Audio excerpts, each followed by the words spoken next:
Okay class, तो आज हम लोग कर रहे हैं क्लास 10th मैथ्स का chapter number 9 some applications of trigonometry. Last chapter में हमने इंट्रोडक्शन टू ट्रिग्नोमेट्री पढ़ा, यानी ट्रिग्नोमेट्री के बारे में हमने बेसिक चीज़ें जानी।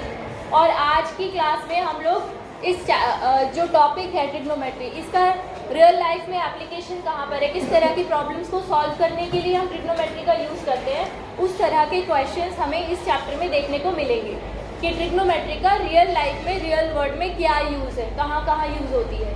ठीक है, तो कुछ थोड़ा बहुत आइडिया है आप लोगों को कहाँ कहाँ यूज़ होती है रियल लाइफ में trigonometry? Any example? Yes Omkar.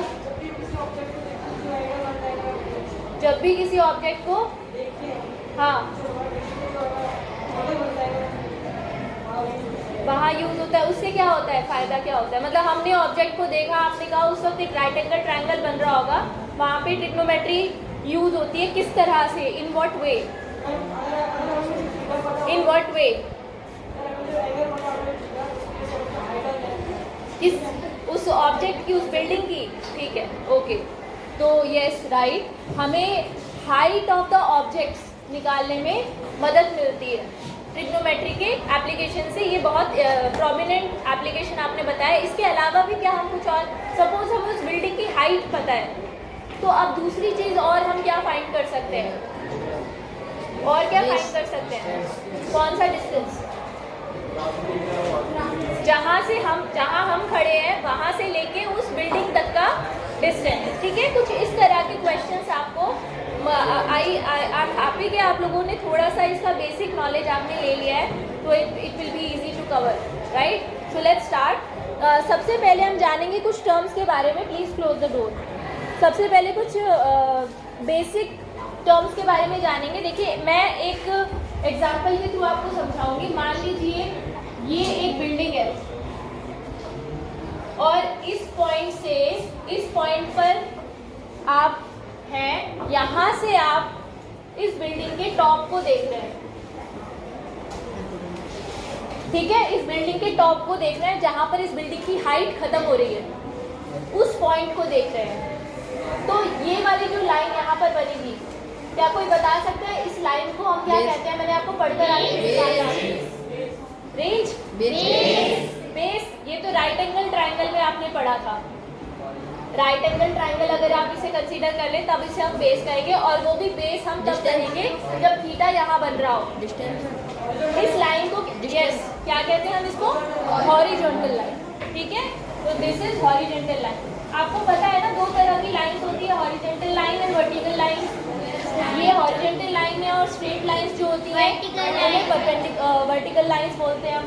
अच्छा, जिस एंगल पर जब आप इस बिल्डिंग के टॉप को देख रहे हैं, इस ऑब्जेक्ट के टॉप को देख रहे हैं, तो ये एक एंगल बन रहा है हॉरिजॉन्टल लाइन के साथ। लेकिन हमें उससे पहले, उस चीज़ को जानने से पहले, हमें सबसे पहले इस लाइन के बारे में पता होना चाहिए। यस, इसको हम कहते हैं लाइन ऑफ साइट। जब हम, हमारी जो ऑब्जर्वेशन की लाइन है, उसको हम कहते हैं लाइन ऑफ साइट। क्या बोलते हैं? Line of site. इसका मतलब जहाँ से ऑब्जर्व कर रहे हैं और जिस चीज़ को ऑब्जर्व कर रहे हैं, जिस पॉइंट को ऑब्जर्व कर रहे हैं, अगर हम उन दोनों पॉइंट्स को मिला दें तो जो लाइन ड्रॉ होगी, जो लाइन बनेगी, उसको हम लाइन ऑफ साइट कहते हैं। लाइन ऑफ साइट और हॉरिजॉन्टल लाइन के बीच में जो एंगल बनता है, that is angle of elevation. इस थीटा को हम कहते हैं एंगल ऑफ एलिवेशन। अच्छा, इसे एंगल ऑफ एलिवेशन तब कहेंगे जब आप किसी चीज़ को जो ऊंची है आपसे, आप ऊपर की तरफ देख रहे हैं, तब हम ये जो एंगल बनेगा इसे एंगल ऑफ एलिवेशन कहते हैं। ठीक है, एंगल ऑफ एलिवेशन। ये डायग्राम बनाइए अपनी नोटबुक पे, और ये आपका ऑब्जेक्ट है।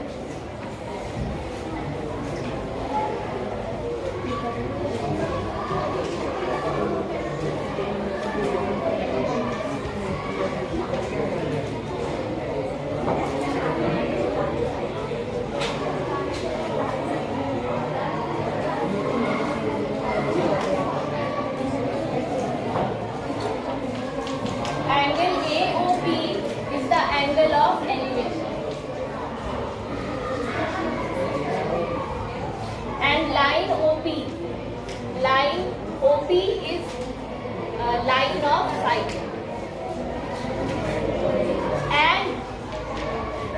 PT या PA is the height of the object. PA is the height of the object. And height of the object. Also OA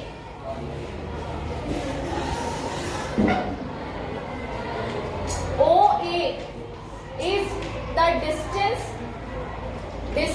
between the observer, जो देखने वाला है observer, distance between the observer and the object. Observer और object के बीच का जो distance है, अगर आपसे पूछा जाए बिल्डिंग की हाइट क्या है तो आप PA फाइंड करेंगे. अगर आपसे पूछा जाए कि बताइए बिल्डिंग की हाइट ये है, ये बताइए कि बिल्डिंग आपसे कितनी दूरी पर है, डिस्टेंस कितना है आपके और बिल्डिंग के बीच में, तो आप OA फाइंड करेंगे. Is it clear to everyone? Yes, good.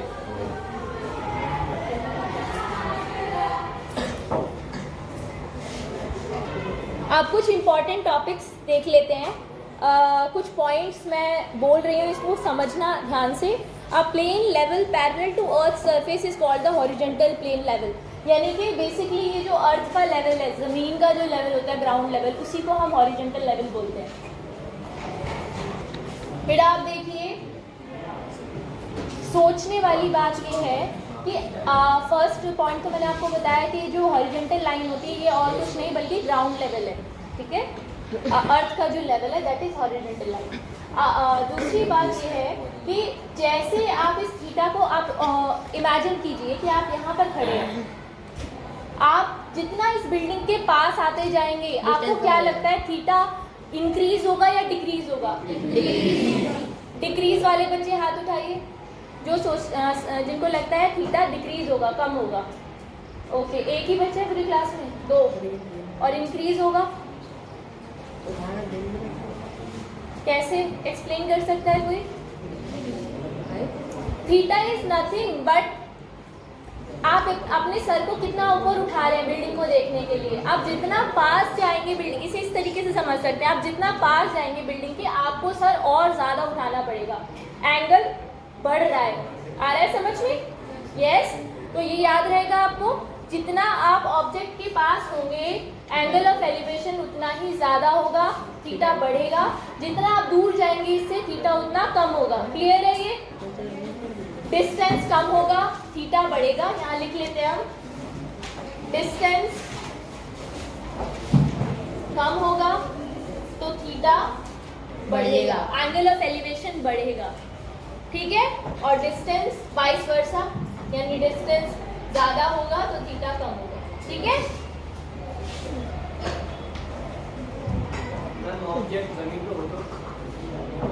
Object यहाँ पर तो एंगल कितना बनेगा? 0 डिग्री का एंगल बनेगा. हाँ, एंगल ऑफ डिप्रेशन बनेगा उस केस में. अभी इसके बाद समझेंगे ना, पहले एक टॉपिक तो कंप्लीट कर ले. ठीक है, ये हो गया.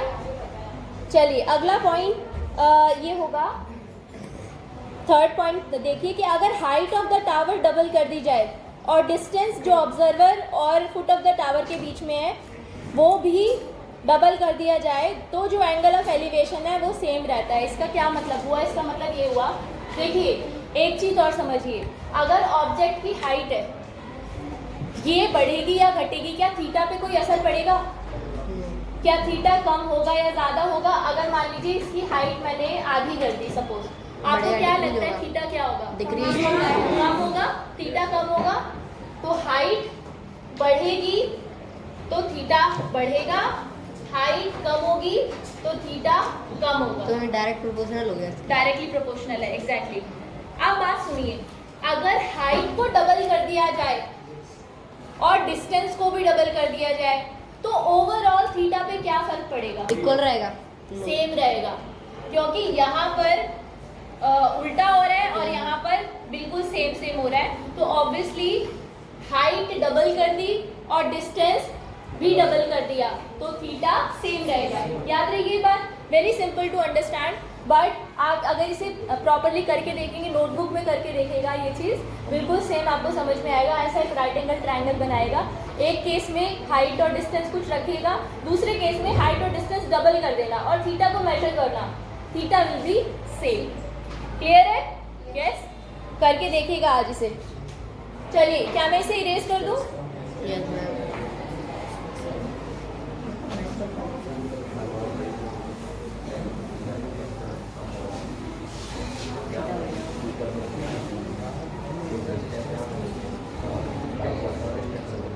लास्ट पॉइंट है कि अगर angle of elevation of sun angle of elevation of sun above a tower decreases, then the length of the shadow of a tower increases and vice versa. इसको ये बहुत टिपिकल भाषा में समझाया हुआ है, मैं बहुत इजी लैंग्वेज में आपको समझाती हूँ। जब सूरज जैसे जैसे ऊपर बढ़ता है हॉरिजॉन्टल एक्सिस पे, आपको ये तो पता है ना कि हॉरिजॉन्टल एक्सिस क्या होता है? है ना?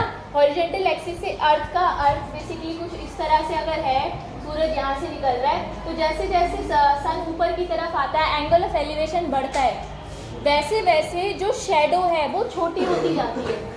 ये तो आपने देखा होगा कि मॉर्निंग की टाइम और इवनिंग की टाइम जब सूरज नीचे की तरफ होता है तो शेडोज उस वक्त लंबी बनती हैं, बड़ी बनती हैं। देखा है ना आप लोगों ने? तो ये चीज़ ध्यान रखना कि angle of elevation of the sun जितना ज़्यादा होगा,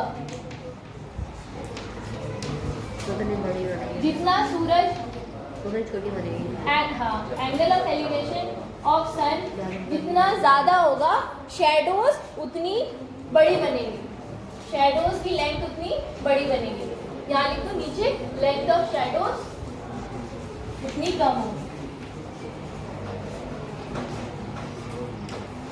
ठीक है, ये कुछ मेन पॉइंट्स है जो आपको, ये तो आपने रियल लाइफ में देखा है। इस वक्त आप अपनी शेडो मेजर कर सकते हो, आप ये रियल लाइफ में भी करके देख सकते हो। आप किसी पॉइंट पर खड़े होइए, वहाँ पर अपनी शेडो, जो आपकी शेडो बन रही है उसको मेजर कीजिए और 4 घंटे 5 घंटे के बाद में उसी पॉइंट पर खड़े होकर शेडो जो बन रही है उसको मेजर कीजिए। ऑब्वियसली क्योंकि सन नीचे आ चुका है, आपकी शेडो बड़ी हो जाएगी। ठीक है, और अगर सूरज ऊपर की तरफ जा रहा है, यानी कि दोपहर का समय होने वाला है, तो शेडो छोटी होने वाली होगी। क्लियर है? ये आप रियल लाइफ में करके देख सकते हैं। ओके, सो अब हम लोग सीख रहे हैं नया topic, angle of depression. Angle of depression basically कब बनता है? जब आप ऊंचाई पर हो और आप नीचे रखी या नीचे जाती हुई या नीचे बनी हुई किसी चीज़ को आप देख रहे हैं। For example, you are standing on a tower और ऑन अ बिल्डिंग, यहाँ पर आप खड़े हैं ऊपर, और नीचे कोई ऑब्जेक्ट है, जैसे सड़क है, मान लो इस सड़क पर कोई कार पार्क है बहुत दूरी पर, आप उसे देख रहे हैं इस बिल्डिंग से। अच्छा, आपने मूवीज़ में देखा होगा स्नाइपर्स वगैरह जो होते हैं वो बिल्डिंग के टॉप पर जाते हैं और वहाँ से वो नीचे रोड पर अगर कोई पर्सन है उसको एम करते हैं, दिखाते हैं मूवीज़ वगैरह में। इवन जो हमारे सोल्जर्स होते हैं, ये जब सिक्योरिटी हाई, बहुत टाइट सिक्योरिटी होती है, तो बहुत सारी जो बिल्डिंग्स हैं, प्राइम बिल्डिंग्स हैं, वहाँ पर जा कर के नीचे अगर कोई मीटिंग हो रही है, कुछ ऐसी चीज़ हो रही है जहाँ पे कोई वीआईपी पर्सन खड़ा है, तो उसको देख रहे होते हैं ऊपर की बिल्डिंग से कि वो सेफ है या नहीं है और आसपास कोई डेंजर तो नहीं है उसकी। तो इस तरह की सिचुएशन मैंने आपको बेसिकली एग्जांपल देके समझाया है कि हम किस तरह की सिचुएशन की बात कर रहे हैं। तो आप जो ऑब्जर्वेशन करने वाला पर्सन है, ऑब्जर्वर जो है वो टॉप पर है और ऑब्जेक्ट जो है वो नीचे है। ठीक है, तो आप यहाँ से इस ऑब्जेक्ट को देख रहे हैं। अगेन इस लाइन को हम क्या कहेंगे? Line of site.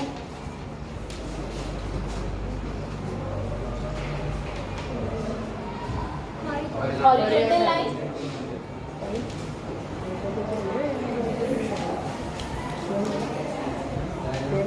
यहाँ पर एक थोड़ा सा अंतर ये है कि ऑब्जेक्ट ना अब की बार यहाँ नहीं है, ऑब्जर्वर यहाँ पर नहीं है। ऑब्जर्वर कहाँ है? यहाँ पर। तो हमने पढ़ा था कि जो एंगल होता है ना, चाहे वो एंगल ऑफ एलिवेशन हो या एंगल ऑफ डिप्रेशन हो, वो एंगल लाइन ऑफ साइट और हॉरिजॉन्टल के बीच में बनता है।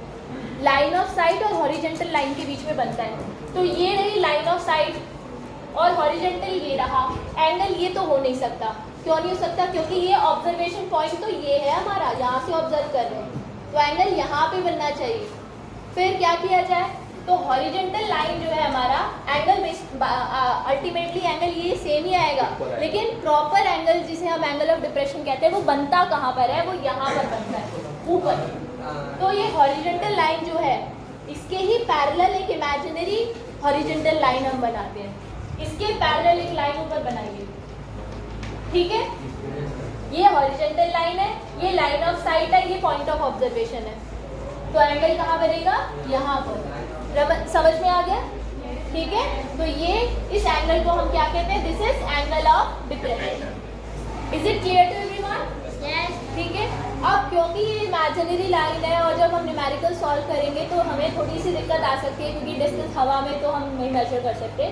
सो we use the concept of parallel lines, जो हमने 7th या 8th क्लास में सीखा था। क्या सीखा था हमने, कि जब दो पैरेलल लाइंस होती हैं उनको कोई ट्रांसवर्सल कट करती है, तो ये वाला जो एंगल है, this angle and this angle will be same. Actually, this angle and this angle will be same. Yes, ma'am. Which kind of angles are these? Alternate interior angles. So this angle and this angle will be same. मैंने यहाँ पहले से theta इसलिए नहीं बनाया क्योंकि मुझे आपको बताना था कि एक्चुअल एंगल ऑफ डिप्रेशन यहाँ पर बन रहा है, ठीक है। फिर हम पैरेलल लाइंस का कॉन्सेप्ट यूज करके हम थीटा कैलकुलेट करेंगे यहाँ पर। ये थीटा और ये थीटा सेम होगा, क्लियर है, सही है, ठीक है। इतना काम नोट कीजिए प्लीज। इसको भी नाम दे देते हैं फिगर को।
नोट कीजिए प्लीज। ओके क्लास, तो अभी 2 पॉइंट्स आपको ध्यान रखने हैं। पहली बात, एक इस तरह की सिचुएशंस में हमेशा जो angle of elevation from point P will be equal to angle of depression from point A। ये हमें दिख भी रहा है, मैं ऑलरेडी एक्सप्लेन कर चुकी हूँ आपको। अच्छा, एंगल ऑफ एलिवेशन और angle of depression are always acute angles, ठीक है, ये हमेशा एक्यूट एंगल्स होते हैं, ये भी चीज़ आपको ध्यान रखनी है। अब हम लोग एनसीईआरटी क्वेश्चन स्टार्ट करेंगे, इसे आपने आई होप नोट कर लिया होगा। Let's start. अच्छा, आप लोग बेटा ये चीज़ भी सोच रहे होंगे कि ठीक है मैम, डिस्टेंस तो समझ में आ रहा है कि डिस्टेंस मेजर किया जा सकता है, ये जो एंगल्स बनेंगे, अगर सपोज हम रोड पर खड़े हैं, हम किसी बिल्डिंग को ऑब्जर्व कर रहे हैं, एज एन इंजीनियर हम किसी बिल्डिंग को ऑब्जर्व कर रहे हैं, हमें उस बिल्डिंग की हाइट फाइंड करनी है। सो उस केस में हम एंगल मेजर कैसे करेंगे? सो आप अपनी बुक में देखिए, जहाँ बुक का फ्रंट पेज है, आप जहाँ चैप्टर स्टार्ट हो रहा है, some application of trigonometry, page number 195। Mount Everest की हाइट को मेजर करने के लिए ये बनाया गया था, थियोडोलाइट बोलते हैं इसको, और ये हम अपनी क्लास में भी बनाएंगे। ऑब्वियसली इतना बड़ा नहीं, ऐसा नहीं, लेकिन इसको आपकी लैंग्वेज में इसको क्लिनोमीटर बोलते हैं। सो हम एक क्लिनोमीटर बनाएंगे। Clinometer is basically nothing but an instrument to measure angles for this purpose. इस पर्पस के लिए जो एंगल्स मेजर करते हैं हम, उस इंस्ट्रूमेंट को हम कहते हैं क्लिनोमीटर। ठीक है। तो उसके लिए आपको कुछ नहीं, बस एक स्ट्रॉ चाहिए, एक प्रोटेक्टर चाहिए, थ्रेड चाहिए और एक बोल्ट चाहिए, बोल्ट या कोई भी हैवी ऑब्जेक्ट जो उस थ्रेड को सीधा रख सके। ठीक है, तो मैं आपको सेंड करूँगी इंस्ट्रक्शन वीडियो कि आपको कैसे वो बनाना है, या हम क्लास में भी बना सकते हैं। And then we'll make it and then we'll use it here. तो हम अपने स्कूल में कोई भी सर के क्वार्टर की बिल्डिंग की जो हाइट है वो मेजर कर सकते हैं, ठीक है, या अपना फ्लैग का जो पोल है उसकी हाइट मेजर, इनफैक्ट फ्लैग पोल के तो क्वेश्चंस भी हैं इस चैप्टर में, ठीक है। तो आप उसे रियल लाइफ में यूज़ करके देखिएगा, रियल लाइफ में, क्योंकि ये रियल एप्लीकेशन से रिलेटेड चैप्टर है, तो वी डू सच थिंग्स। अब इसके बारे में पढ़ते हैं ज़रा, जो थियोडोलाइट है क्या हुआ था उस वक्त, देखिए पढ़िए। Surveyors have used trigonometry for centuries. One such large surveying project of the 19th century was Great Trigonometric Survey. 19th century यानी 1800 समथिंग में सर्वे किया गया था, इसका नाम था Great Trigonometric Survey of British India, for which the two largest ever, बहुत बड़े two largest ever theodolites बनाए गए थे। During the survey in 1852 में highest mountain in the world, which is Mount Everest, was discovered। इस वक्त discover किया गया था, 1852 में डिस्कवर किया गया था, सर्वे के दौरान ही डिस्कवर किया गया था। From a distance of over 160 kilometre. Can you imagine उस माउंटेन की जो हाइट है उसको ये डिस्कवर करना कि ये सबसे बड़ा माउंटेन है, ऑब्वियसली उसकी हाइट मेजर करके ही हुआ होगा। कहाँ से हुआ था? 160 किलोमीटर दूर एक पॉइंट से, 160 kilometre, that is a huge distance, right. आप किसी चीज़ को इतनी दूर से भी ऑब्जर्व करके उसकी हाइट फाइंड कर सकते हो। This is about that. तो आगे पढ़ते हैं, देखिए। The peak was observe from a distance of over 160 kilometer. The peak was observed from 6 different stations. क्यों किया गया 6 डिफरेंट स्टेशन से? मैंने आपको पहले भी बताया कि जब हम कोई रिसर्च करते हैं या हम कोई प्रैक्टिकल चीज़ करके देखते हैं तो हम हमेशा, या कोई एक्सपेरिमेंट करते हैं तो हमेशा उसके एक से ज़्यादा ऑब्जर्वेशंस लेते हैं और फिर एवरेज जो वैल्यू आती है उसको हम अपना फाइनल कंक्लूजन मानते हैं। इसलिए 6 अलग अलग स्टेशन से उसकी हाइट को मेजर किया गया, उसको देखा गया, ऑब्जर्व किया गया। इन 1856 this peak was named after sir George Everest. ये थे, इसीलिए उसका नाम माउंट एवरेस्ट पड़ा है, ठीक है। इन्होंने, इनके गाइडेंस में या इनकी लीडरशिप में ये सर्वे हुआ था। Who had commission and first use the giant theodolites. Theodolite की फोटो साइड में दी हुई है, देखिए पिक्चर। ये किस पर काम करता है? Which is based on the principles of trigonometry and is used for measuring angles with a rotating telescope, ठीक है। The theodolites are now on display in the museum of survey of India in Dehradun. Dehradun में अभी भी ये है, रखे हुए हैं, ठीक है, जो उस वक्त यूज हुए थे। तो चलिए अब स्टार्ट करते हैं, एक्सरसाइज के क्वेश्चन स्टार्ट करें।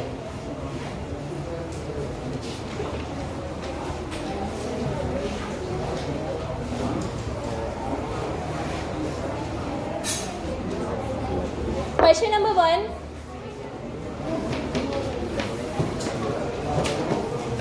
जितनी टफ अभी तक ये साउंड कर रहा होगा चैप्टर आपको, जितना अजीब, जितना नया आपको लग रहा होगा, उतनी इजी इसके क्वेश्चंस है करने। तो देखिए, चलिए स्टार्ट करते हैं। फर्स्ट क्वेश्चन पढ़ते हैं। A circus artist is climbing a 20 metre long rope which is tightly stretched and tied from the top of a vertical pole to the ground. Question समझा देती हूँ। एक सर्कस आर्टिस्ट है जो एक रोप के ऊपर चल रही है, ठीक है। लॉन्ग रोप है, बहुत लंबी रस्सी है, उसके ऊपर चल रही है या चल रहा है, ठीक है। वो रस्सी यहाँ ग्राउंड से बंधी हुई है, टाइट है एकदम, उसमें कहीं भी कोई स्लैक नहीं है, कहीं ढीलापन नहीं है, कहीं पर भी, ठीक है। हाँ, झोल नहीं है, ठीक है। तो tight from the top of vertical, और यहाँ पर वो किससे बंधी हुई है? पोल है, सीधा पोल तो समझते हो ना, पोल के टॉप पर बंधी हुई है, नीचे ग्राउंड पे बंधी हुई है। Find the height of the pole. आपको पोल की हाइट फाइंड करनी है, आपको पोल की हाइट करनी है। मैंने क्या बोला? पोल की हाइट करनी है, पोल की हाइट फाइंड करनी है, okay. Find the height of the pole is the angle made by the रोप।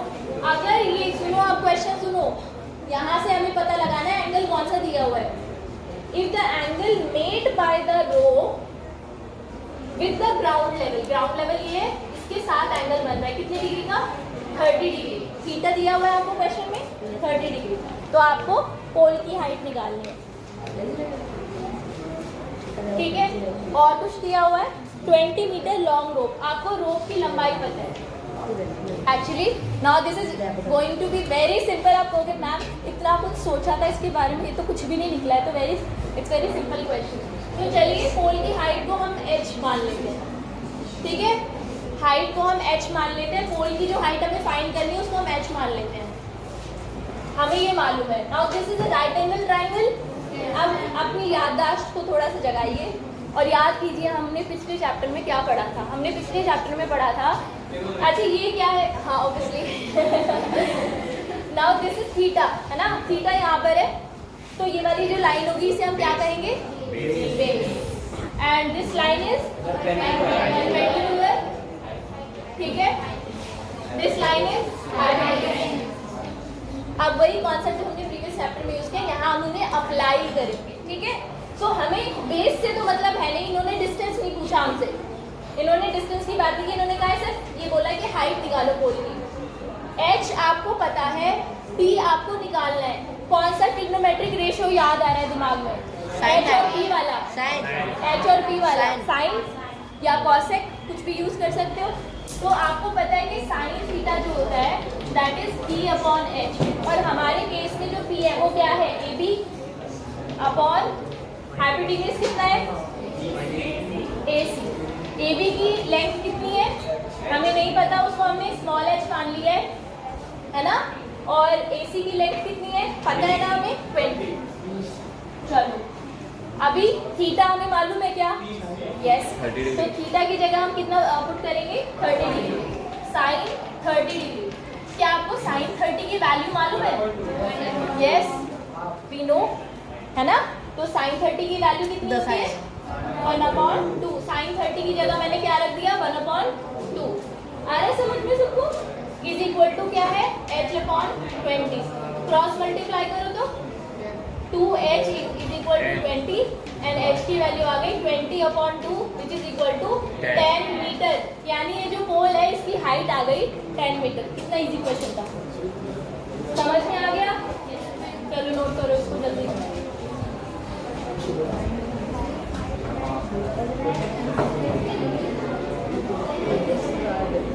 समय लगेगा, ओके।